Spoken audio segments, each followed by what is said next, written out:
अस्सलाम वालेकुम मोअज़्ज़ज़ सामीन। मैं आपका मेज़बान नसर महमूद आज एक और वीडियो के साथ IMCBF 73 इस्लामाबाद के पॉडकास्ट स्टूडियो से आपकी खिदमत में हाज़िर हूँ। आज मेरे साथ स्टूडियो में सेकंड ईयर के स्टूडेंट मोहम्मद शहराम रुस्तम तशरीफ़ रखते हैं। अस्सलाम वालेकुम शहराम, वालेकुम अस्सलाम। कैसे हैं? मैं ठीक। नाज़रीन, क्यूरियोसिटी एक ऐसी खूबी है जो अल्लाह ताला की तमाम मखलूक़ात में से सिर्फ़ इंसानियत में पाई जाती है और शायद इसीलिए इंसान को अशरफुल मखलूक़ात कहा गया है।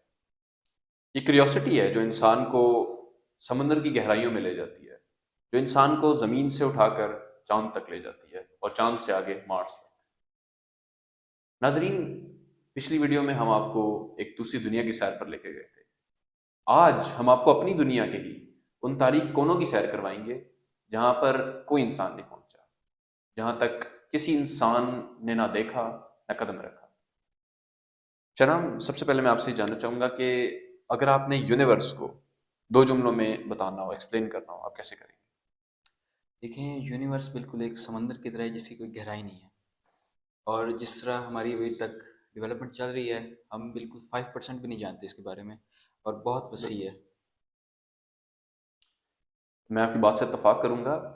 यूनिवर्स बहुत बहुत इसका स्केल इतना लार्ज है कि हम लोग सोच भी कभी-कभार नहीं सकते। सोच भी नहीं सकते, बिल्कुल। हम इमेजिन ये कर रहे हैं कि शायद रॉकेट में बैठेंगे, अर्थ से निकलेंगे और हम जनाब स्पेस की सैर करके वापस आ जाएँगे। हालाँकि लोग समझते नहीं हैं कि स्पेस मिशंस के ऊपर कितना खर्चा आता है और ये इनके पीछे मेहनत कितनी ज़्यादा होती है, कितने ज़्यादा इंजीनियर्स, कितने ज़्यादा फिज़िसिस्ट इसके ऊपर काम करते हैं और सालों तक काम करते हैं। अभी रिसेंटली जो जेम्स वेब टेलीस्कोप 2 पहले नासा ने लॉन्च किया, उसके ऊपर ही 20 साल से काम चल रहा था और उसके बाद जाके जो है वो इस काबिल हुआ कि उसको लॉन्च किया जाए। अच्छा शहराम, यूनिवर्स के बारे में आपका क्या ख्याल है? इसकी इस सब जो आज ये हम यहाँ पर मौजूद हैं और ये यूनिवर्स जो एक एक चेन की तरह जिसे आप कह सकते हैं, एक मुसलसल चल रहा है, जारी है, ये शुरू कहाँ से हुआ था सब? शुरू जो आज तक की सबसे अच्छी थ्योरी है और अब तक एक्सेप्टेबल भी है, वो बिग बैंग थ्योरी है। सही, और साइंटिस्ट के मुताबिक एक माइन्यूट पार्टिकल था, हाईली डेंस और बहुत ही ज़्यादा हाई टेम्परेचर पे। अचानक एक्सपेंशन शुरू हुई किसी इनिशिएशन के तहत, और फिर यूनिवर्स ने एक्सपैंड करना शुरू किया और अब तक एक्सपैंड करता जा रहा है। कोई हद नहीं है। इससे मेरे ज़हन में एक और बात भी आई कि ग़ालिबन कुरान मजीद की भी किसी आयत में बिग बैंग का ही ज़िक्र है हाँ। और उसके अंदर भी यही बात कही गई है कि ऐ लोगों, तुम लोग समझते नहीं हो कि ये जो सारी कायनात है, ये हमने एक ज़र्रे से शुरू ज़रे की से थी शुरू और की ये थी। उससे बढ़ना शुरू हुई और आज ये बढ़ती जा रही है। तो कुरान मजीद ने वो बात 1400 साल पहले बता दी जो साइंटिस्ट ने इतनी लंबी रिसर्च के बाद हाँ। आज जहाँ पर पहुँचे हैं। क्या यूनिवर्स अभी भी एक्सपैंड कर रहा है, मतलब हर लम्हे एक्सपैंड कर रहा है या इसकी एक्सपेंशन खत्म हो चुकी है? जी, अभी भी एक्सपैंड कर रहा है। सही।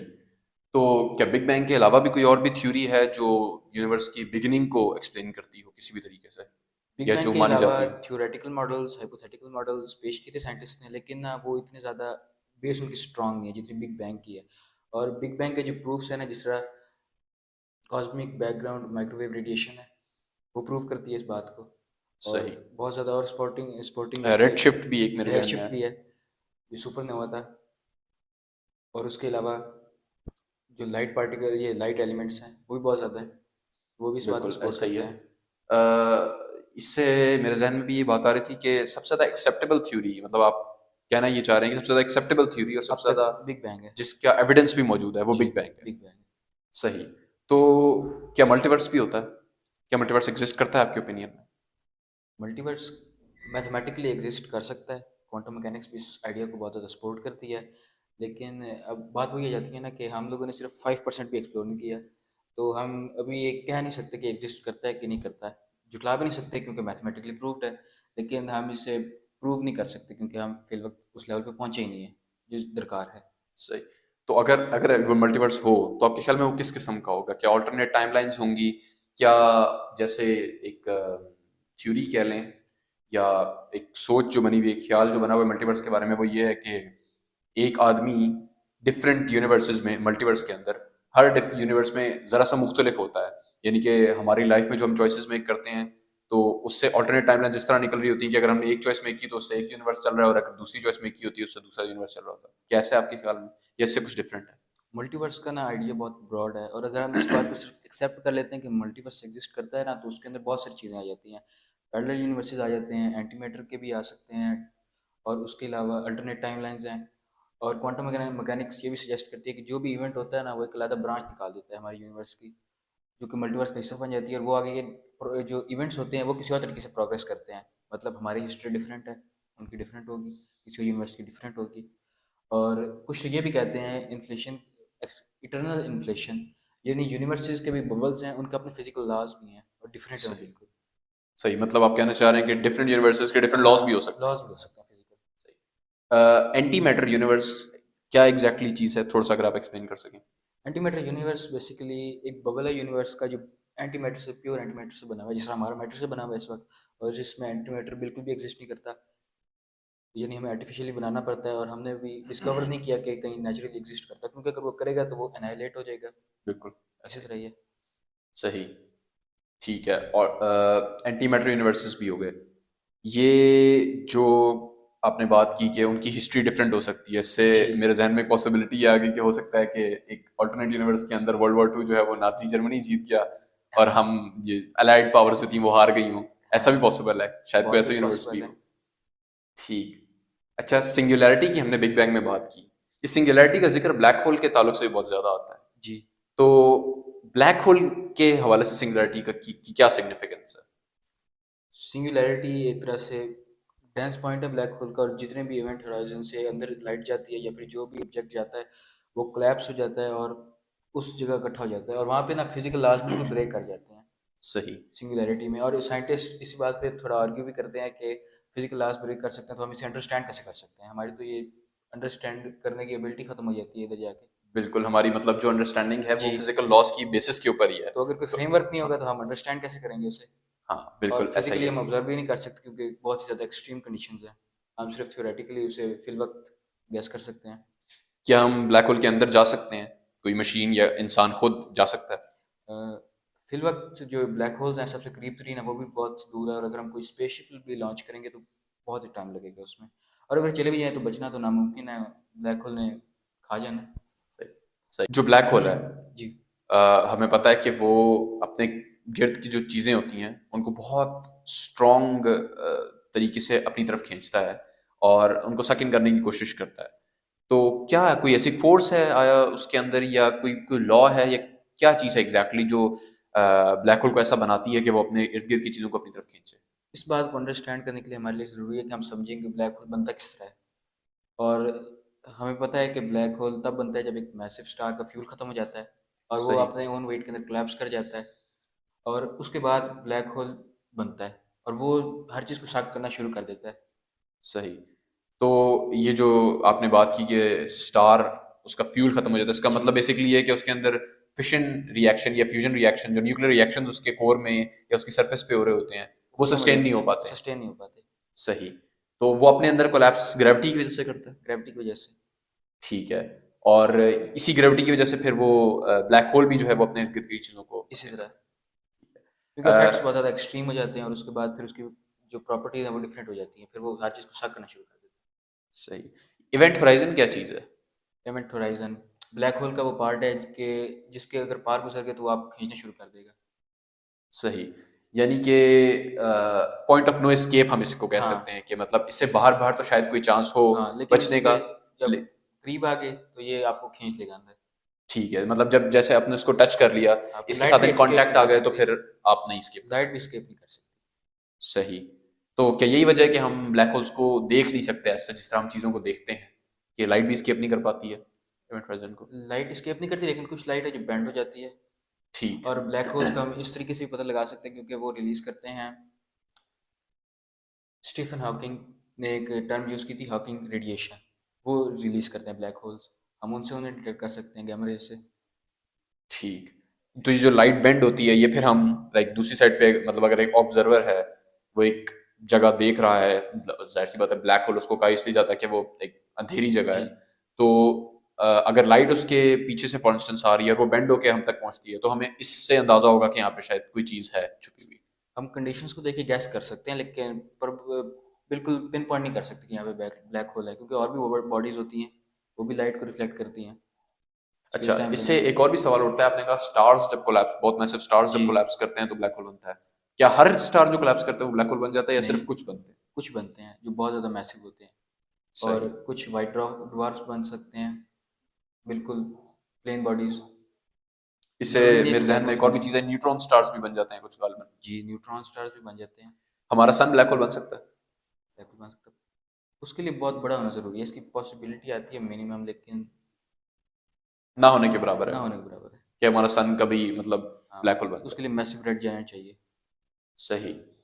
तो इससे आप अंदाजा लगा सकते हैं कि ब्लैक होल के लिए कितना मैसिव स्टार चाहिए कि अगर हमारा सन जो अर्थ से भी कहीं गुना, कहीं लाख गुना बड़ा है, वो भी ब्लैक होल नहीं बन सकता, तो फिर इसका मतलब है कि एक्सट्रीमली मैसिव स्टार्स जी। चाहिए ब्लैक होल बनाने के लिए।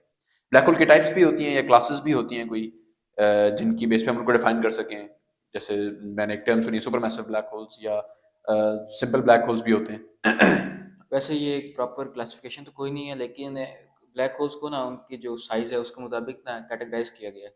कुछ को प्राइमोर्डियल ब्लैक होल्स कहते हैं, क्योंकि वो अर्ली यूनिवर्स से ही चलते आ रहे हैं। सुपर मैसिव कुछ ऐसे होते हैं जो बहुत ज़्यादा बड़े रेड जायंट से बनते हैं और उसके बाद बहुत ज़्यादा सेकंड करके बढ़ते जाते हैं, उन्हें सही। सुपर मैसिव ब्लैक होल्स कहते हैं। ठीक। गालिबन यूनिवर्स के एंड की भी एक इस तरह की भी थ्योरी है कि ये भी हो सकता है कि कोई ब्लैक होल जो है वो इतना बड़ा हो जाए कि वो सारे यूनिवर्स को अपने अंदर सकिन कर ले। ऐसी भी कोई थ्योरी है? लेकिन यूनिवर्स एवर एक्सपेंडिंग है, ये थ्योरी इतनी बेस इसकी स्ट्रांग नहीं है, क्योंकि यूनिवर्स सही। कॉन्टिन्यूसली एक्सपैंड कर रहा है, इतनी ज़्यादा गैलेक्सीज हैं, और एक ब्लैक होल जितना भी सेकंड कर ले लेकिन पूरे यूनिवर्स को नहीं कर सकता। ठीक। अब ब्लैक होल्स की हमने बात की, इसके एक ऑपोजिट भी एक कॉन्सेप्ट फिजिक्स में पाया जाता है, व्हाइट होल्स का। वाइट वो होल्स। क्या चीज़ है exactly? White holes basically black holes का अपोजिट ट्विन है। ब्लैक होल्स सक करते हैं, वाइट होल्स पुश करते हैं। सही। और मेन कॉन्सेप्ट ये है कि जिस तरह ब्लैक होल्स के से कोई भी चीज़ एस्केप नहीं कर सकती, वाइट होल्स के अंदर कोई चीज़ जा नहीं सकती, वो हर चीज़ को थ्रो बैक करते हैं। लेकिन ये एक तरह का थ्योरेटिकल मॉडल है, अब तक इसके में कोई प्रूफ नहीं मिला कि किस चीज़ से मिलकर बनता है। और एक और बात ये भी है कि ये थर्मोडायनामिक लॉज को भी ब्रेक कर सकता है, इसकी एग्जिस्टेंस सही। ब्रेक कर सकती है। सही, मतलब आप ये कहना चाह रहे हैं कि हमने ब्लैक होल की एग्जिस्टेंस को तो प्रूफ कर लिया हाँ। है, जो गलबन 2011 या 12 के अंदर एक वो जी। पिक्चर हमने अपने ही गैलेक्सी के सेंटर में जो ब्लैक होल है उसकी ली थी, जी। उससे हमने एक एक्चुअल एविडेंस हमें मिल गया कि ब्लैक होल्स एग्जिस्ट करते हैं, लेकिन व्हाइट होल्स का ऐसा कोई एविडेंस नहीं है। नहीं, एविडेंस नहीं, थ्योरेटिकल है अब तक। सही। तो क्या ब्लैक होल्स और व्हाइट होल्स आपस में कनेक्टेड हो सकते हैं? पॉसिबिलिटी है, ये भी थ्योरेटिकल है, चांस है, लेकिन ये कहना थोड़ा मुश्किल है, क्योंकि उसके लिए ना प्रॉपर्टीज भी थोड़ी डिफरेंट होनी चाहिए। जिस चीज़ को वो लिंक करेंगे ना, जिस यूनिवर्स के अंदर वाइट होल्स होंगे, उसकी प्रॉपर्टीज थोड़ी डिफरेंट होनी चाहिए, क्योंकि हमारे यूनिवर्स के अंदर ना वाइट होल्स की एग्जिस्टेंस बहुत मुश्किल है। तो हमारे यूनिवर्स के दो पार्ट्स को तो कनेक्ट नहीं कर सकते, लेकिन किसी और यूनिवर्स के पार्ट्स को कनेक्ट कर सकते हैं, पॉसिबिलिटी है। मतलब डिफरेंट यूनिवर्सेस को आपस में कनेक्ट कर सकता है ये, हाँ। अगर ऐसा एक्चुअली है तो? एक्चुअली तो नहीं हो सकता, पॉसिबिलिटी है, लेकिन मेन बात फिर यही आ जाती है ना कि ब्लैक होल्स की सिंगुलैरिटी है, सारा कुछ उधर जमा होकर कोलैप्स हो जाता है, ख़त्म हो जाता है। और वाइट हाउस के अंदर मुश्किल है कि वही सिंगुलैरिटी से वो हर चीज़ वापस वैसे बन के निकले। बिल्कुल, आपने सही एक कंसर्न रेज किया। वर्म होल्स क्या चीज़ होते हैं? वर्म होल्स, आइंस्टाइन और रोजन ने रिसर्च की थी, और उन्होंने एक तरह के सोल्यूशन है जो ये कहता है कि आपका यूनिवर्स है, एक पेपर की तरह उसे सपोज कर लें, तो एक तरह का शॉर्टकट है वर्म होल, जो यूनिवर्स के दो पार्ट्स को कनेक्ट करेगा। और हम उसके अंदर ट्रैवल नहीं, फिलहाल ट्रैवल तो नहीं कर सकते, जो आइंस्टाइन और रोजन ने प्रपोज किए थे वो तो वर्म होल्स थे जो कनेक्ट करते हैं, मतलब दो पार्ट्स को, लेकिन उसके अंदर से वो इतने अनस्टेबल होते हैं कि पार्टिकल के गुजरने से पहले वो ख़त्म हो जाते हैं, लेकिन वो दो टाइम को कनेक्ट कर सकते हैं, यूनिवर्स के दो पार्ट्स को। क्या ये पॉसिबल है कि जो क्वांटम इंटेंगलमेंट होती है जी। वो उसके अंदर किसी तरीके से वर्म होल्स जुड़े हों, कहीं ना कहीं कनेक्टेड हों? क्योंकि क्वांटम इंटेंगलमेंट के अंदर भी हम यही देखते हैं कि अगर दो पार्टिकल्स जो हैं वो जी, इतने जितनी मैसिव शॉर्टेस्ट डिस्टेंसेस उनके दरमियान हो, लाइट ईयर्स के डिस्टेंसेस हो, तभी अगर हम एक की प्रॉपर्टी समझ लें तो दूसरे दूसरा की भी उसकी ऑपोजिट होती है। अपोजिट होती है। तो पॉसिबल है क्या कि वर्म होल के जरिए वो आपस में कनेक्ट करते हो पार्टिकल्स?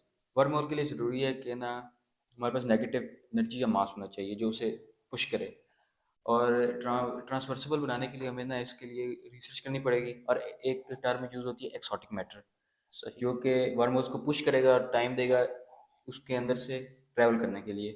फिलहाल तो ये बहुत ही ज़्यादा मुश्किल है, और थियोरेटिकली सिर्फ, अलबत्ता क्वांटम मैकेनिक्स के एक्सपेरिमेंट्स में कुछ एंटी मैटर पे जब रिसर्च चल रही थी, तो उसके दौरान कुछ ऐसे इन लोगों ने ऑब्जर्वेशंस उन्हें मिली हैं जो नेगेटिव एनर्जी को ना शो करती है, बहुत ही माइन्यूट लेवल पे। ठीक। इसे बड़े लेवल पर ले जाना मुश्किल है। नेगेटिव एनर्जी का एक्चुअली मतलब क्या होता है? जब आप ये वर्ड यूज करते हैं, इस टर्म का एक्चुअली क्या मतलब है? नेगेटिव एनर्जी क्या हो सकती है? नेगेटिव एनर्जी बेसिकली एनर्जी के अपोजिट प्रॉपर्टीज रखती है, और नेगेटिव मैटर जिस तरह होता है वो पुश करता है, अपोजिट प्रॉपर्टीज रखता है, ग्रेविटी के साथ उसका बहुत ज़्यादा अजीब किस्म का रिलेशन होता है, उसी तरह होता है।